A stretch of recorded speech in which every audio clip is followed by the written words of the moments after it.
Good. I don't know if you remember seeing me, but I introduced myself to you Yeah, at the movie Friday night. totally. Yeah, it's man. Thanks for taking the time to sit down with me, brother.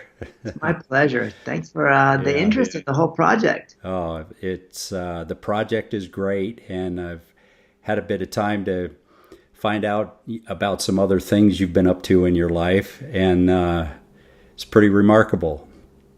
Well, keep on keeping on. That's all Ye- we could do. Yeah, that's what we do. That's what we do.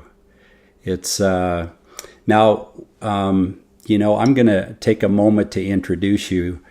I am sitting with, well, not sitting with, but you're in Portland, right? Yeah. Yeah. This is Sanjay Rawal. I was introduced to him. I was introduced to you through the Rich Roll podcast like a week ago, Yeah. right? Like I think it just aired a week ago or maybe 10 days ago.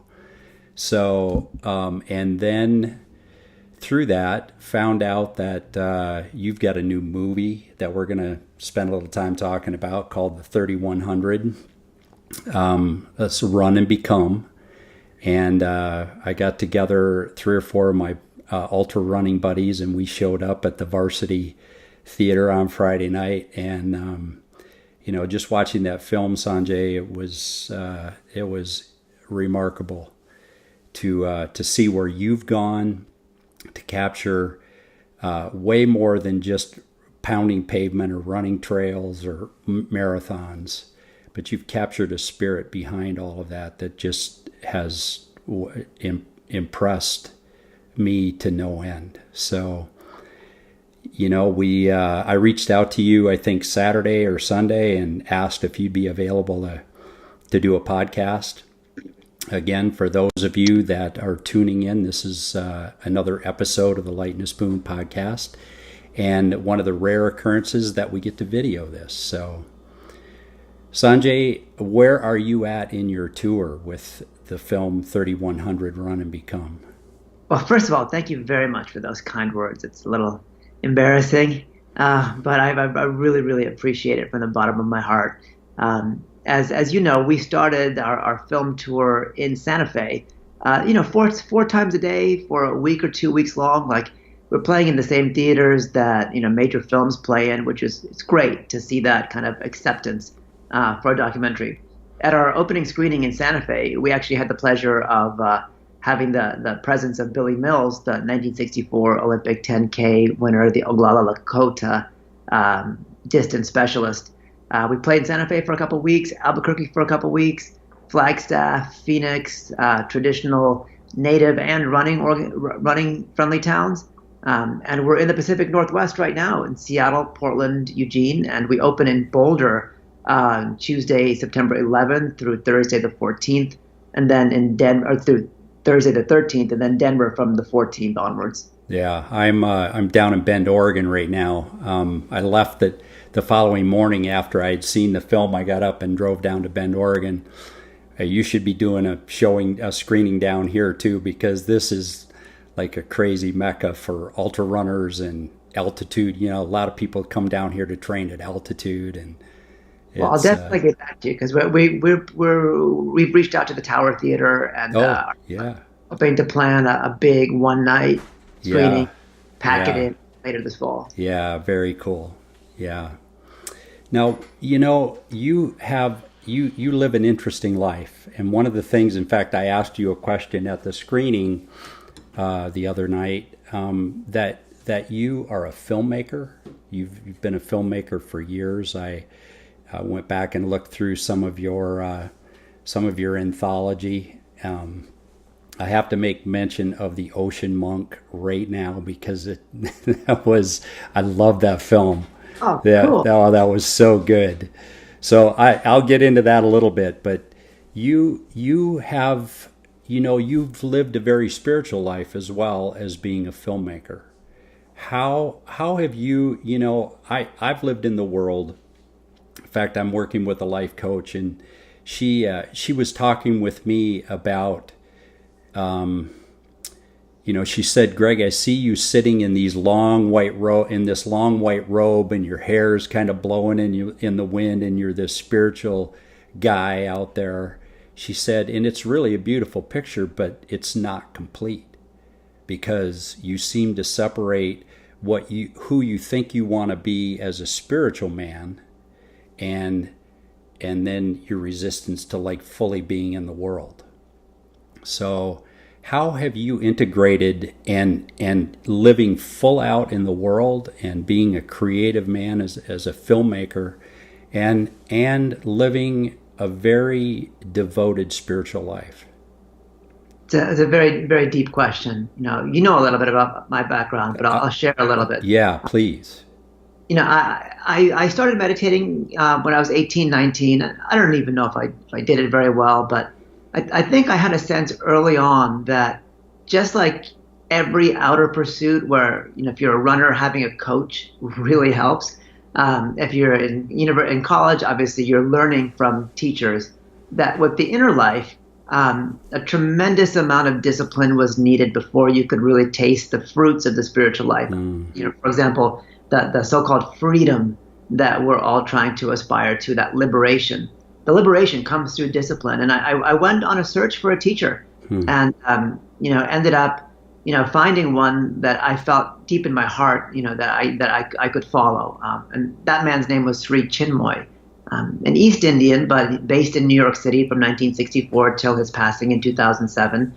But as soon as I graduated from university in 1996, I moved out to New York City, effectively my graduate school. I didn't go to formal graduate school, but I felt like being at his feet and learning from him would be the type of education I really wanted to pursue in my life. Different teachers have different paths and different regulations. The most important thing for having a teacher is obedience. I mean, you can imagine if you were in first grade and your teacher said, learn the ABCs, and you said no. I mean, the teacher's not going to be able to offer you anything. Right. Literally. And you know how foreign that is in our culture, though. That's so, for you to be speaking of having a teacher and obedience it's so counter to everything that's in our DNA as citizens of the United States of America. So speak to that a little bit. I wish it weren't, because when someone wants to learn a skill, like when someone wants to go to college, for example, if a professor gives them assignments, you pretty much do them. Yeah. You might as well not be there. Yeah. And we just tend to think that when it comes to the spiritual life, we know best. I don't know why that sense of ego is so prevalent in spirituality, but it's not in the workplace. Like, if your boss tells you, like, do this, do that, you can get away with a little bit, but you pretty much have to do it. And Right. Depending on the type of job you have, like if your job is as a baseball pitcher and you don't obey the signals, that's it. If you're a quarterback and you don't obey the calls, that's it. But for some reason, we think that we're our own masters when it comes to life. And that's, I think, one reason why there's so much dissatisfaction in the West. It's always good to have teachers. It's always good to have mentors. It's always good to have elders.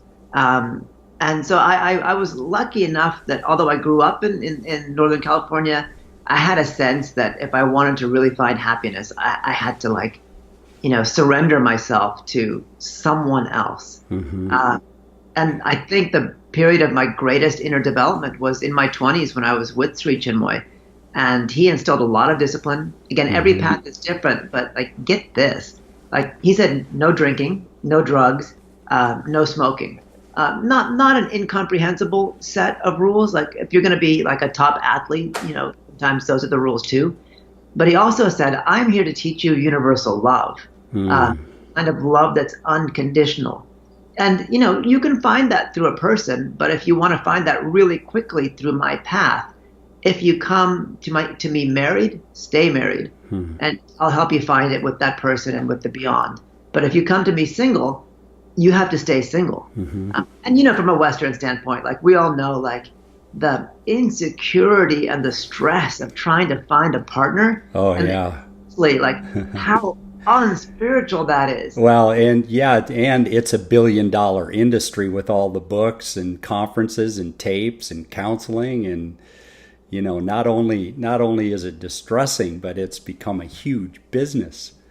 and none of us will identify inner beauty when we're out looking for a partner. Right. It's like you're always attracted to someone with your eyes. That's all well and good. There's deeper things going on sometimes, but Yeah. not all the time. So he said, like, no distractions. If you want to be on my path, it's full celibacy. And like, that's it. It's like you have to get rid of those desires on a personal level and on a level with the relationship. And that was heavy for me as a 19-year-old. Oh, yeah. I figured, like, let me do it for a month. Let me try it for 2 or 3. And I mean, now it's been 24 years. And it's like, it's the most natural. Like, my lifestyle, even though it's counter to a lot of things that kids are taught and that we're kind of taught with that, like, billion-dollar industry on our backs, it feels like the most natural, most freeing thing in the whole world. Yeah, that's, one of the things that comes up for me that I wanted to circle back around. You had mentioned that freedom and liberation really comes through discipline. And that too, Sanjay, is so foreign to, doing your own thing. And I'm a product of, I was born in 1955, and so I went through the 60s, and it's all, since I've been on the planet, it's been do your own thing.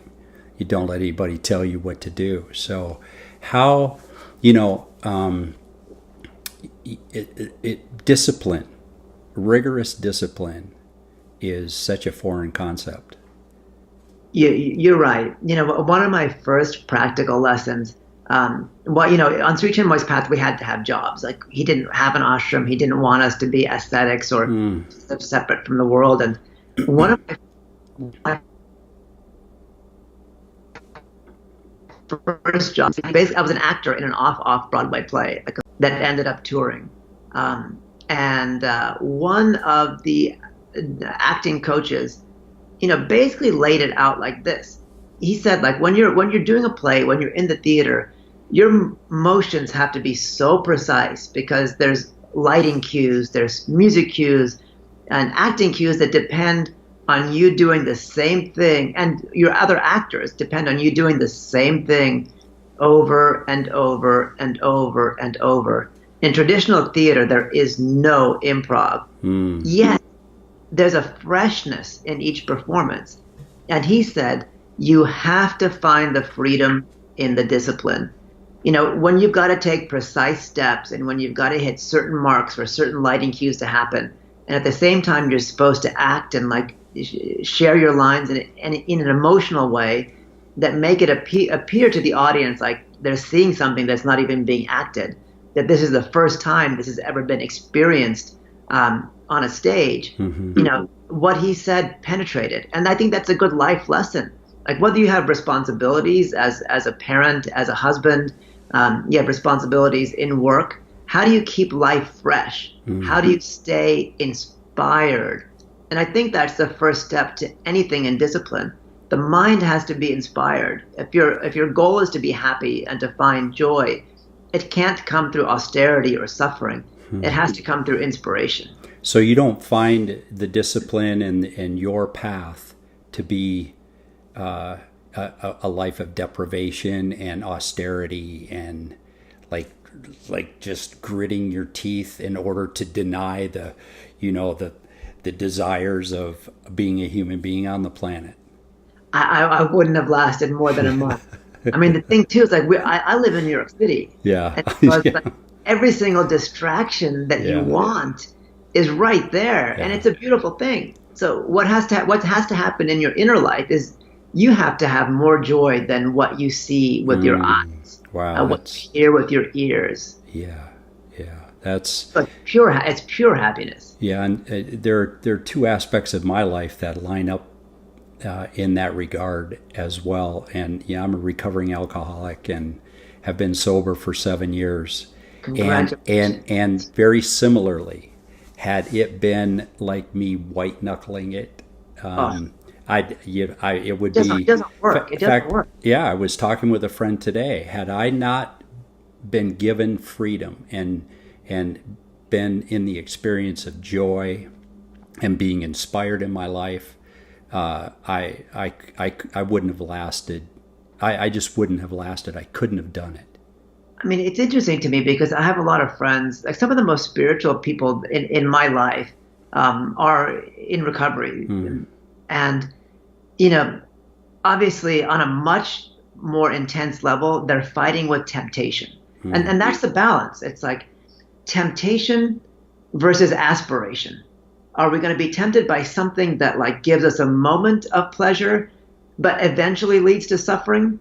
Or are we going to look for something that's eternal, that's everlasting, that's deep and fulfilling and doesn't have a low to the high? Yeah. It's just like the sad thing about the way human life is like every pleasure has a little bit of pain. Yeah. Like, if you eat like, you know, 2 pizzas, you're going to enjoy the heck out of it until a certain stage when you're really not going to enjoy it anymore. Yeah. Obviously, the spectrum is long. Yeah. But like you said, like when you're grappling with a temptation, whether it's something serious and life-threatening, like sobriety or alcoholism, or you're dealing with the temptation in day-to-day life, like, you know, there's a million.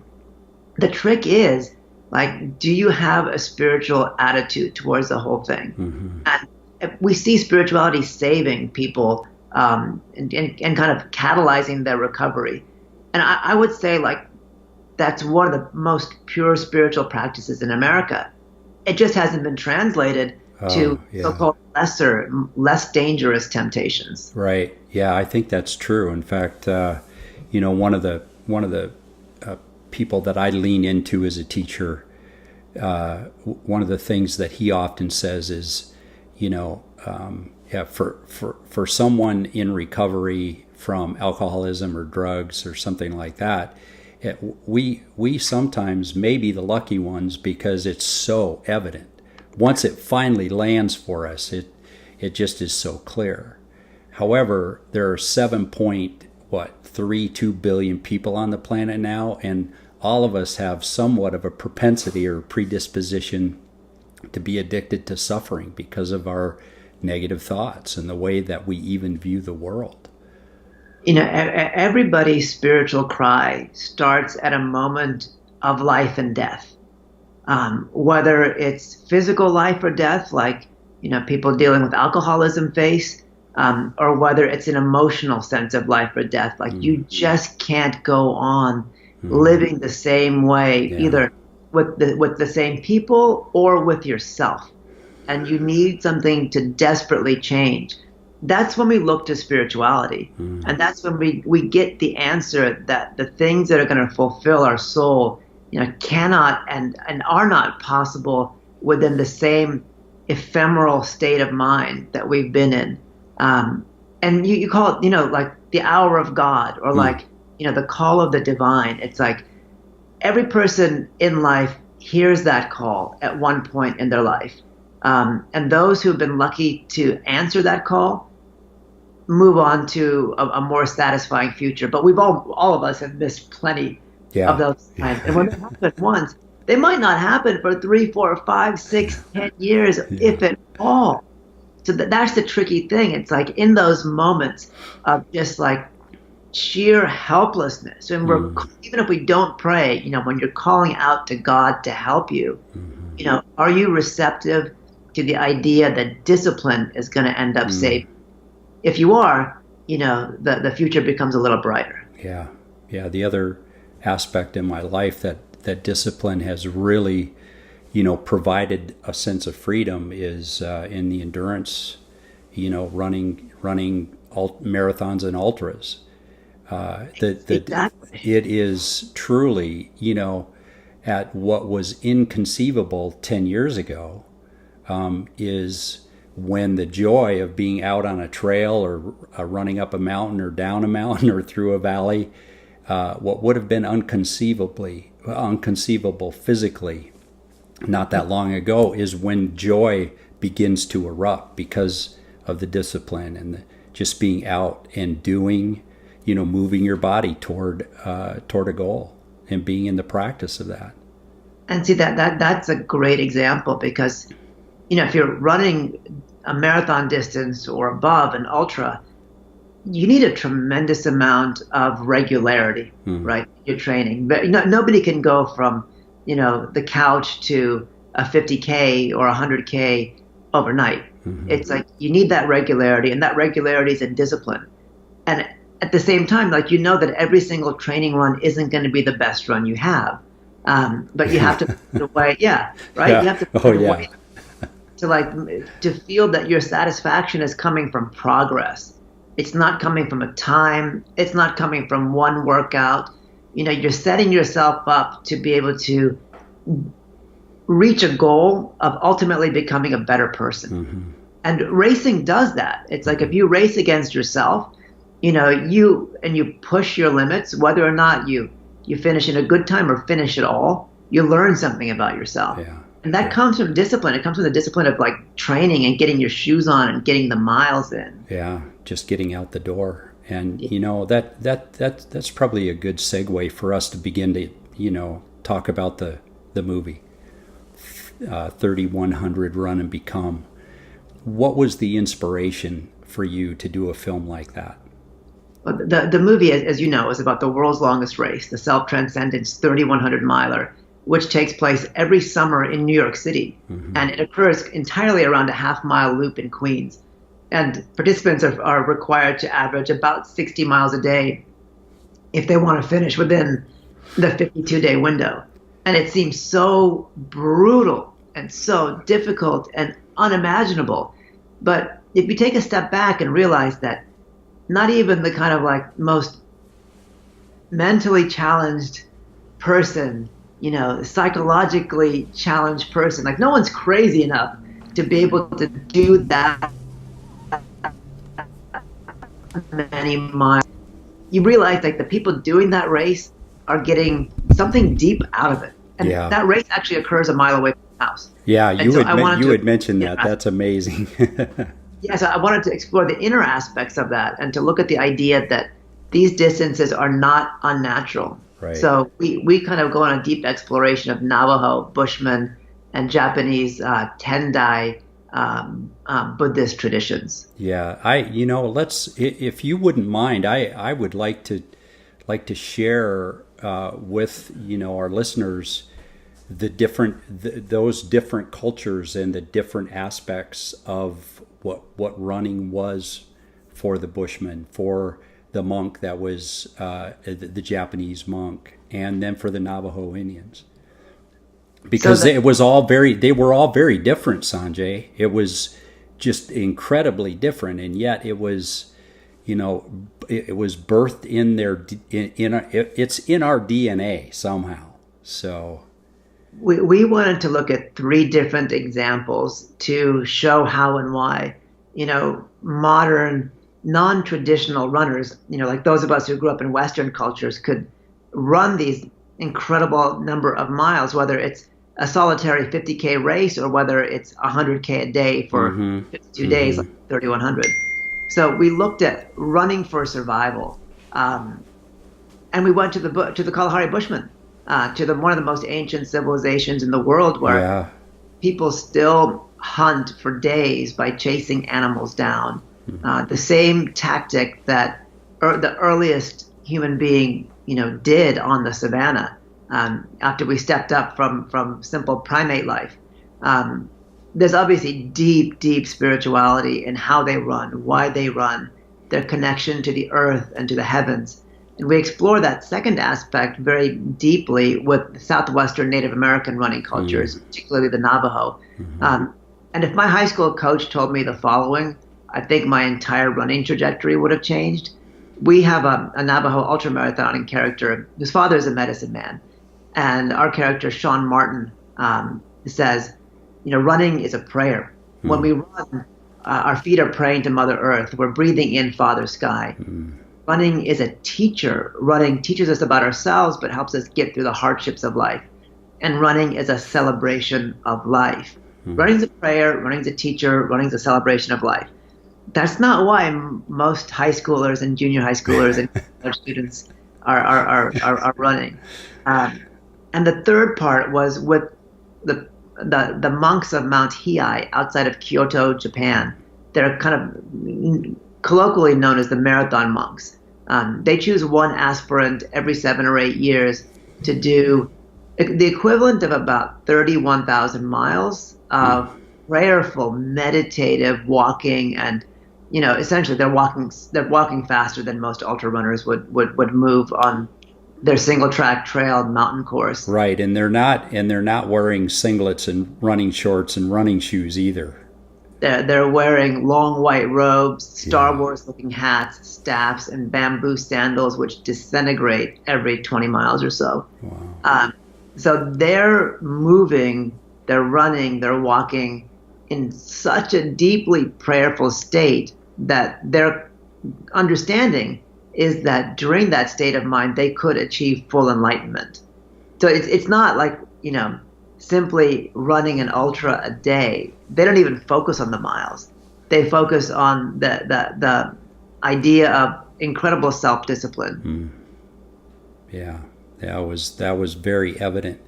And one of the things that you shared when you were talking with Rich, Sanjay, is that during the 1,000 days, right?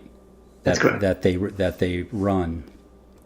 There are also two different ceremonies that take place during this 1,000 days that seemed like outrageously rigorous, and when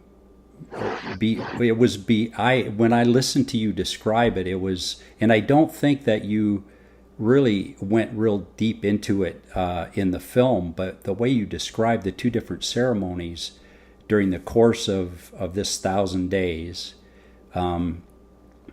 and their ability, physically, mentally, and spiritually, to go through each of these was almost unbelievable to me as I heard you describe it.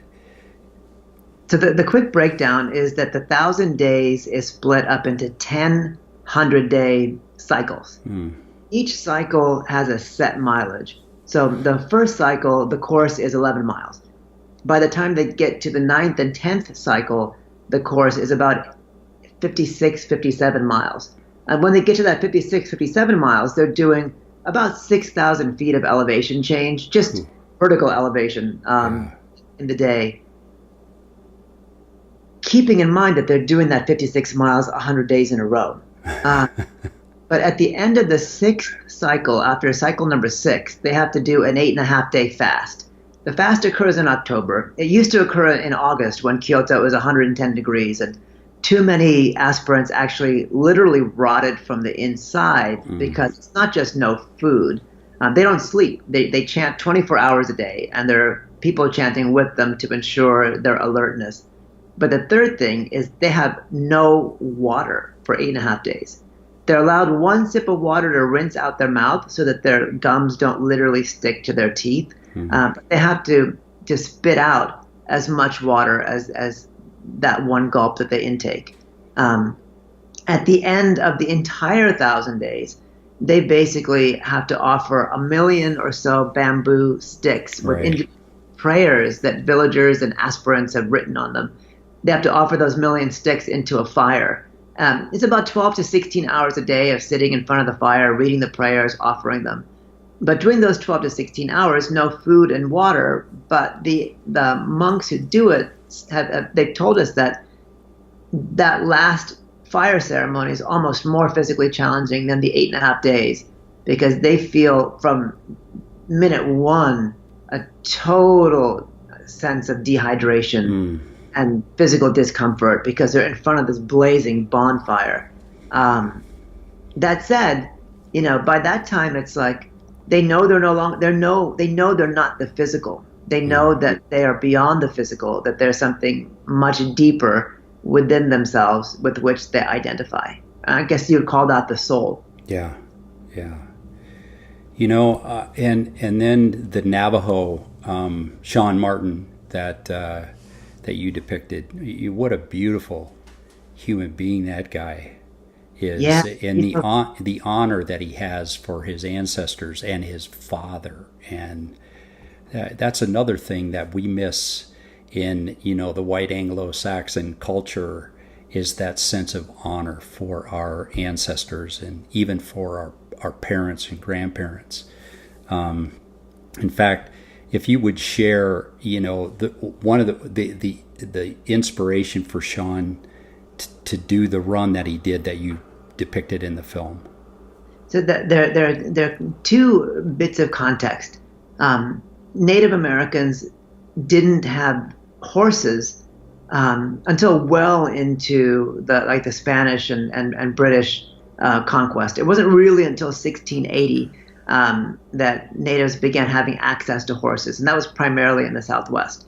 So for recorded time, natives would travel long distances on foot, and they would select and groom runners within each tribe or within each band. So there's famous stories like there was a Hopi runner named Louis Tiwanima, who was shipped off against his will to a Carlisle boarding school in Pennsylvania. Tens of thousands, hundreds of thousands of Native American kids from the late 1880s onwards were forcibly schooled, a practice that didn't end until 1977. Wow. The idea was that if you kill the Indian, like you destroy their nativeness, you prevent them from speaking their language, you force them to dress in Western clothes, you save the man. Kill the Indian, save the man. So Louis Tiwanima was taken from the Hopi reservation to the Carlisle boarding school in 1908. They found out that he was a runner, and I'll tell you why he was a runner, but in 1912, he represented the U.S. Olympics and was third in the 10K at the Stockholm Games. Wow. Hopi tradition is to run. Like Louis and his friends as children would run 30 miles as 5-year-olds from the reservation, from the mesa, to watch the trains in Arizona go by. And then they'd run back. And this is as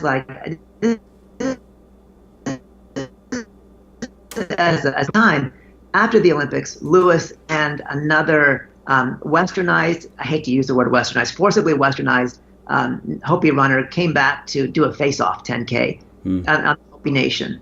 And two elders apparently saw these young boys dressed in singlets and shorts and laughed at them and said, how can you come back here and run like that? And they said, well, one of them, Louis, said, I'm third in the world. I've got the American record. And the other was a pretty, well celebrated, runner himself. But these two elders said, we'll race you. Within 5K, the elders were so far ahead of young Louis and the other runner that Louis and the other runner stopped. But Louis's 10K American record remained until the 1964 Olympics, when Billy Mills broke it in the Tokyo Games, a Oglala Lakota runner. Again, forcibly removed from his land and put into Western school. So that's a long introduction to Sean Martin's father, who on the Navajo Nation was forced into boarding schools in central Arizona, but was so deeply disturbed by the reality there that once a year from the age 5 onwards, he would escape and walk and run the 110 miles through the high desert back to their home site. Now, he wasn't the only one. Dozens of kids, hundreds of kids around the country would escape and try to find their way back home. And, many, many, many died. Sure. So that's the historical trauma that Sean, a celebrated educator and runner, was carrying. And he chose to retrace his father's footsteps to 110 miles across the span of 20 some odd hours, and it was deeply emotional for him. It was deeply healing for him, and it was really the first time that his father, a very well revered medicine man, even really shared with his children, who were in their mid 30s and early 40s, the true nature of the trauma he felt as a kid. Yeah, that was really powerful, and the respect that Sean showed, toward his father and his ancestors, that really landed for me, and it probably does for many of us who are so unfamiliar with that way of life. People in the ultra world are they've got some idea of Sean because he's the race director of the Canyon de Chelly 55K. It's a race in one of the most epically beautiful canyons in America that gets 1 millionth of the traffic as the Grand Canyon, but in many ways is just as beautiful, if not more. Oh, Closed, fantastic. it's closed off to non-Navajo. Is So it? Oh, wow. you can't enter it really, except through one point, and you have to remain in that area. But Sean's race every October is the only opportunity for non-Navajo to actually run or travel through it, even without the presence of a guide. Oh, Uh, wow. they're only allowed 150 spots, but those spots go within on ultra sign up between 1 and 5 minutes of opening up every February. All 150 spots are gone. Oh, man. It, Yeah. but it's like one of the most beautiful ultras I think that exists, because the whole point of it is to connect with the spirituality of this deeply sacred canyon. Yeah. And, the Bushmen, you captured something. Yeah, I had expected that when you were talking about the African Bushmen, I was expecting that you would be talking about their thousands of years of running for game, but there's even something more deeply impactful at stake right now regarding their way of life.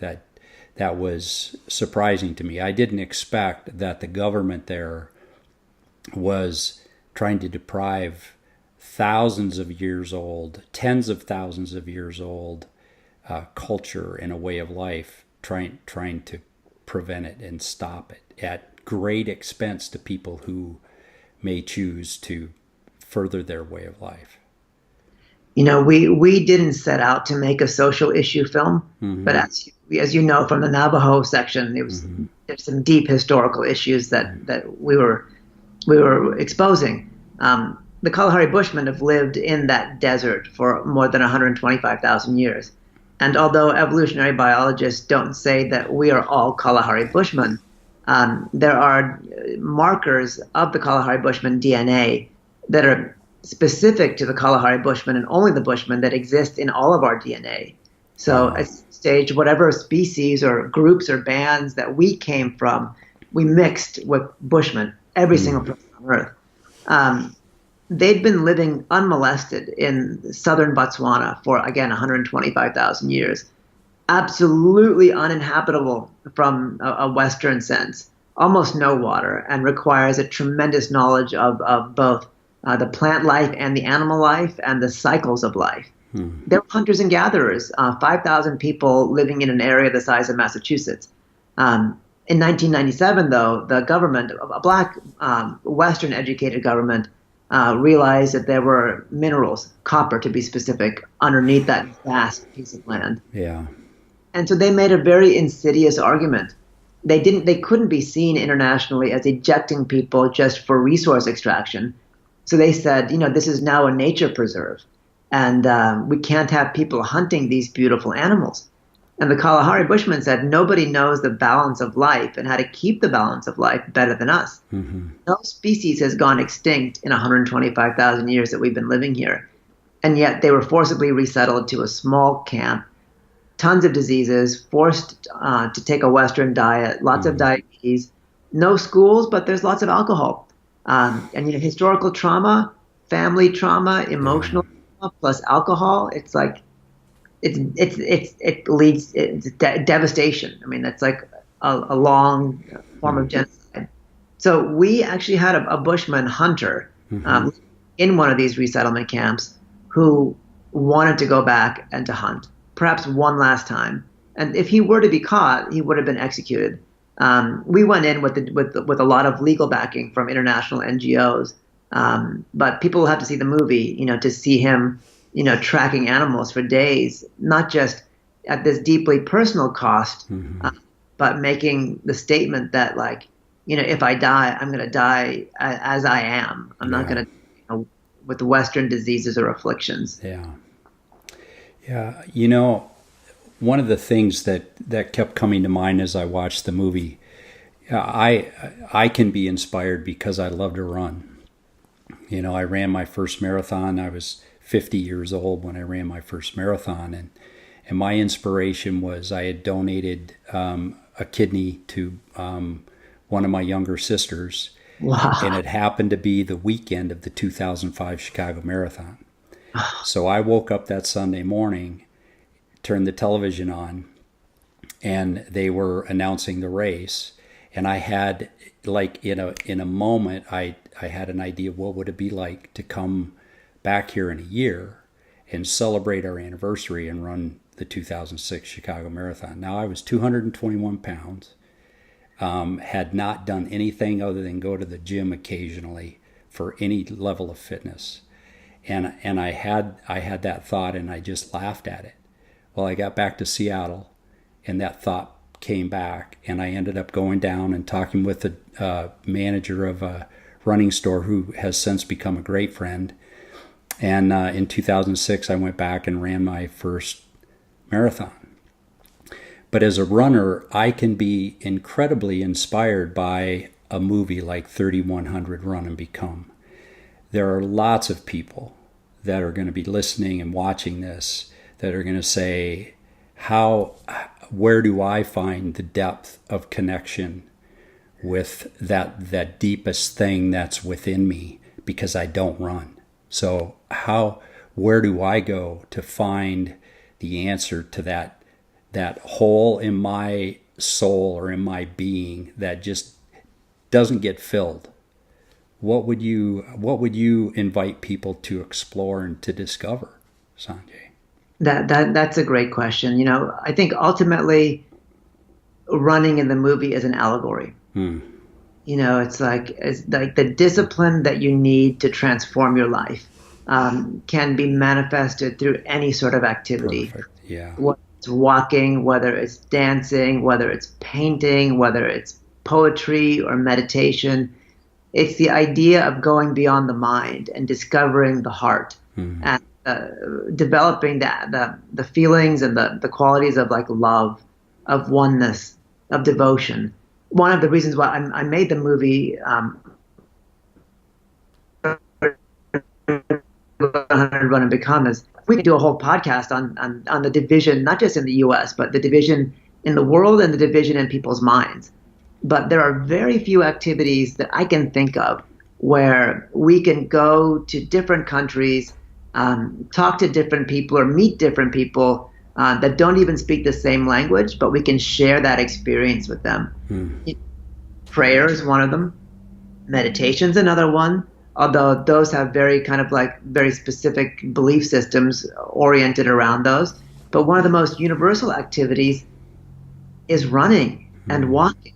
It's like you can hike, you can run, with anybody, anywhere in the world. You can find somebody to go meet up with and share that activity. And again, there's dance, there's other aspects of sports, there's other activities. But running, all you need is your feet. All you need is your breath. Walking the same way.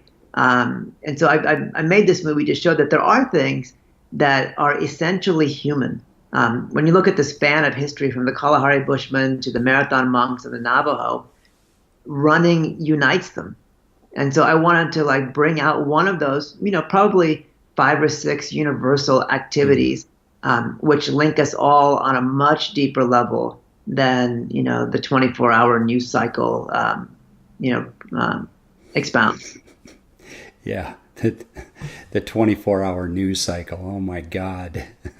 And it doesn't matter what cycle it is, whether it's truth or untruth or progressive or conservative. It's like we have to detach our mind from these artificial rhythms and go back to something where there's a rhythm that's beyond our control, like the rhythm of nature, the rhythm of our breath, the rhythm of our heart.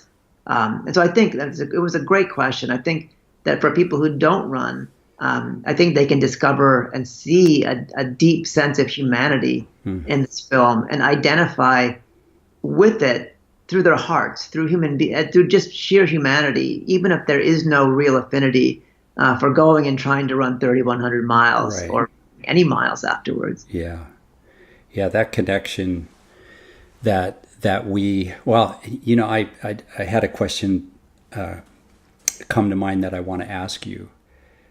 As you view the world, you're looking out into the world and you may have occasion to catch some part of the 24-hour news cycle day after day after day.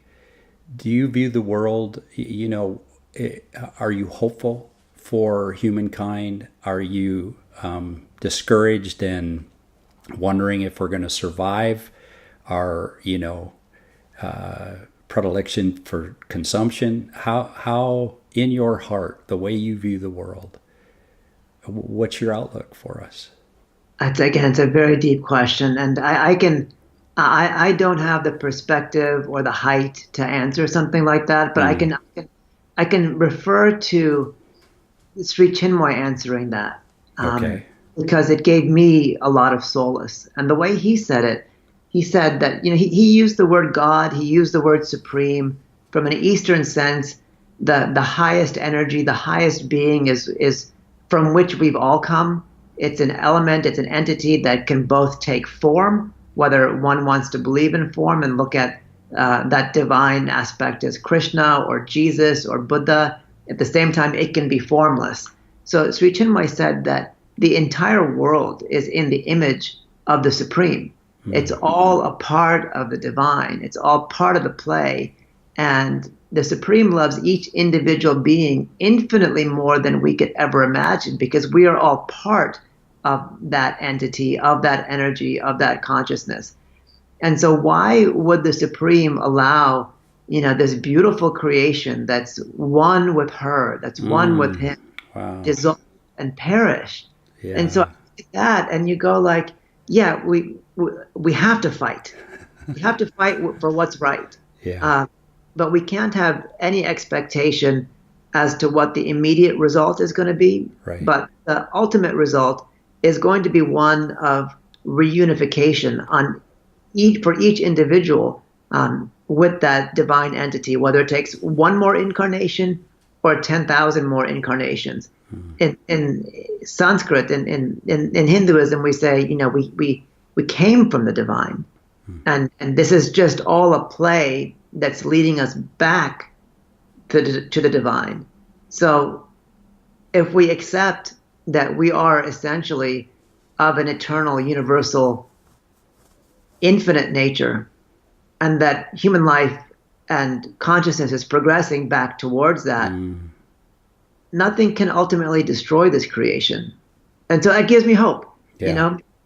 We tend to look at things in terms of like 4-year and 3-year and 2-year and 1-year election cycles. The belief that we're going to end up back in the divine doesn't take us away from the most essential part of this play, this divine play, that we have to do what's right.